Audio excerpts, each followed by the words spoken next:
পৌষ পার্বণ আমার সকল ইউটিউব ফ্যামিলিকে জানাই আন্তরিক অভিনন্দন আর অনেক অনেক ভালোবাসা। আজ পৌষ সংক্রান্তি উপলক্ষে প্রত্যেকে খুব ভালো করে আজকের এই দিনটা কাটাও আর অনেক অনেক পিঠে খাও।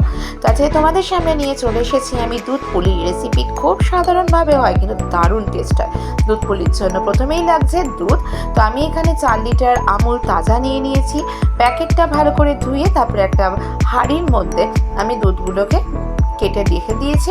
আর এখন আমি কিন্তু একদম গ্যাসের ওপরে দুধের হাঁড়িটা বসিয়ে দিয়েছি, কেননা দুধ পুলি পায়েস এইসব করার জন্য কিন্তু প্রথমেই আমাদের যেটা কাজ করতে হয় সেটা হচ্ছে দুধটা ভালো করে ফুটিয়ে নিতে হয়। তো আমি প্রথম কাজ যেটা করব সেটা হচ্ছে দুধটাকে ভালো করে ফুটিয়ে নেব। যতক্ষণ না দুধের থেকে একটা সুন্দর হালকা মিষ্টি গন্ধ বেরোয় ততক্ষণ কিন্তু বন্ধুরা দুধটা কিন্তু ফুটিয়েই যাও। আজ সংক্রান্তি উপলক্ষে প্রত্যেকের বাড়িতেই কম বেশি পিঠে হয়। তার মধ্যে কিন্তু এত পিঠের মধ্যে কিন্তু দুধ পুলিটা ছোট বড় প্রত্যেকেরই কিন্তু খুব প্রিয় একটা পিঠে, তাই না? তো দেখো আমার এখানে বকবকের ফাটে দুধটা কিন্তু খুব ভালো করে ফোটানো হয়ে গেছে। তো এরপরে চলো আমি একটা ছাঁচ তৈরি করে নিই, মানে পুলির ভেতরে যেই নারকেলের পুরটা দেবো সেটা আমি তৈরি করে রেখে দিয়েছি। আর সেই রেসিপিটা আগামী দিন তোমরা পেয়ে যাবে। তো দেখো আমার নারকেলের পুরটা একদম রেডি। এদিকে গ্যাসের ওপরে জল বসিয়ে দিয়েছি। জলের মধ্যে আমি অল্প একটু নুন দিয়ে জলটাকে ভালো করে আমি একটু গরম করে নেব। তার কারণ চালের গুঁড়োটা এই গরম জল দিয়ে আমি মাখবো। তোমরা চাইলে গ্যাসের ওপরে কড়াইয়ের মধ্যে জল দিয়েও চালের গুঁড়ো মেখে নিতে পারো, কিন্তু আমার মনে হয় আমি এইভাবে একটা বড় জায়গাতে চালের গুঁড়ো নিয়ে নিয়েছি। তারপরে ওই নুন দিয়ে গরম করা জলটা আস্তে আস্তে চালের গুঁড়োর মধ্যে দিয়ে ভালো করে মেখে নেব।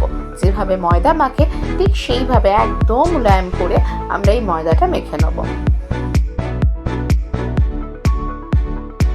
ময়দা মাখবো না, মাখবো হচ্ছে চালের গুঁড়ো, কিন্তু ময়দার মতন করে একদম মিহি করে আমাদের এই পুরোর একটা ডো বানিয়ে নিতে হবে। তো দেখতেই পাচ্ছ আমি কিছুক্ষণ হাতা দিয়ে করার পরে তারপরে কিন্তু আমি হাত লাগিয়ে দিয়েছি। অবশ্যই আমার হাতটা ধোয়া পরিষ্কার করে ধুয়ে মুছে তারপরে আমি এই ডোটা বানাচ্ছি। তো দেখো বন্ধুরা অল্প অল্প করে জল দিয়ে দিয়ে ভালো করে একটা নরম একদম সফট মুলায়েম একটা ডো আমাদের বানিয়ে নিতে হবে। দেখতেই পাচ্ছ কতটা নরম হয়েছে। আর তারপরে এর মধ্যে থেকে ছোট ছোট বলের আকারে লেচি বার করে নিতে হবে। ভিডিও চলাকালীন আমার নতুন বন্ধুদের উদ্দেশ্যে একটা ছোট্ট কথা, যদি তুমি আমার নতুন হও বন্ধু আমার চ্যানেলে, তাহলে প্লিজ আমার চ্যানেলটাকে সাবস্ক্রাইব করে দিও।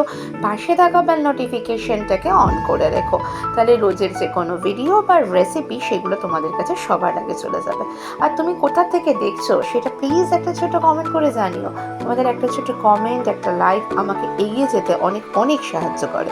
তো দেখো তোমাদের সঙ্গে বকবক করতে করতে আমার কিন্তু প্রত্যেকটা লেচি করা হয়ে গেছে। চালের আটা থেকে চালের গুঁড়ো থেকে প্রত্যেকটা এরকম গোল গোল করে আমি লেচি করে নিয়েছি। এরপরে পুরটা ভরে নেবো। কি করে ভরবো চলো বন্ধুরা দেখে নাও। তো দেখতেই পাচ্ছ আমি প্রথমে হাতের মধ্যে একটু সর্ষের তেল দিয়ে নিয়েছি। তারপরে ওই ময়দা আর চালের গুঁড়োর যে গুঁড়োটা যে আমরা ডো বানিয়েছি একটা ছোট ছোট বল করেছি সেটাকে এরকম হাতে ভালো করে প্রেস করে করে এত মোলায়েম আবার করে নিতে হবে। তারপরে এটাকে মাঝখানে এরকম ফাঁক করে একটা বাটির আকার বাটির শেপ দিয়ে দিতে হবে। বাটির শেপটা করে দিয়ে তার মধ্যে পরিমাণ মতন পুর দিয়ে দেবে। আমি এখানে লেচিগুলো একটু বড় করেছি, তোমরা চাইলে দুধ পুলিগুলো একটু ছোট ছোট করতে পারো।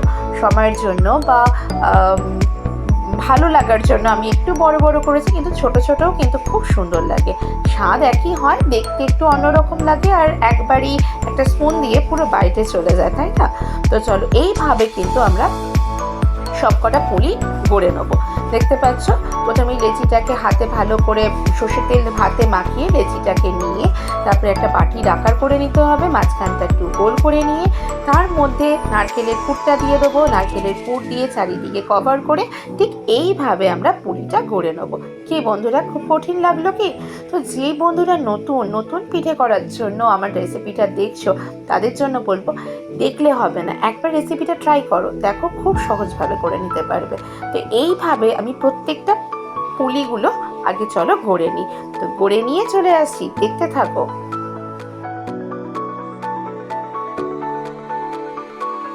একে একে প্রত্যেকটা পুলি কিন্তু আমার করা হয়ে গেছে, একদম রেডি। তো চলো, ওদিকে দুধটা কিন্তু আমার গ্যাসে বসানোই আছে, ভালো করে ফুটে গিয়েছিল। আমি সিম আছে দুধটা বসিয়ে রেখেছিলাম, ওপরে দেখো কি সুন্দর একটা সর পড়ে গেছে। তো যাই হোক, এরপর গ্যাসের আঁচটা একটু বাড়িয়ে দেবো। তারপরে এই দুধের মধ্যে, ফুটে যাওয়া দুধের মধ্যে আমি একে একে গড়ে রাখা পুলিগুলো ছেড়ে দেবো। খুব আস্তে আস্তে দিতে হবে যাতে না পুলিগুলো ভেঙে যায়।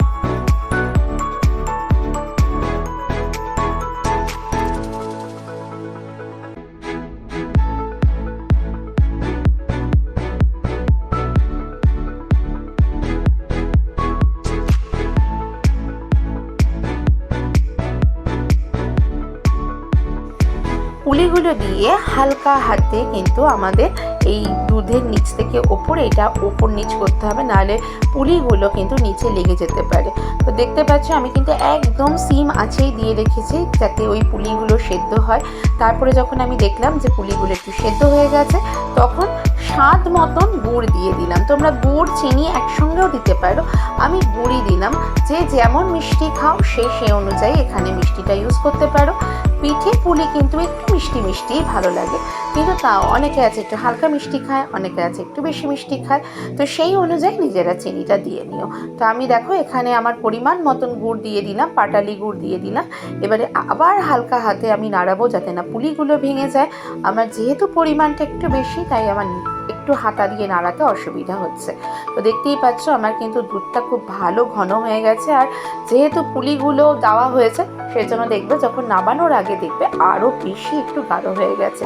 তো এখন গুড়গুলো গড়ে গেলে একটু গ্যাসটাকে বাড়িয়ে দিয়ে আবার ভালো করে ফুটিয়ে নিলেই কিন্তু আমার একদম রেডি সংক্রান্তি স্পেশাল দুধ পুলি।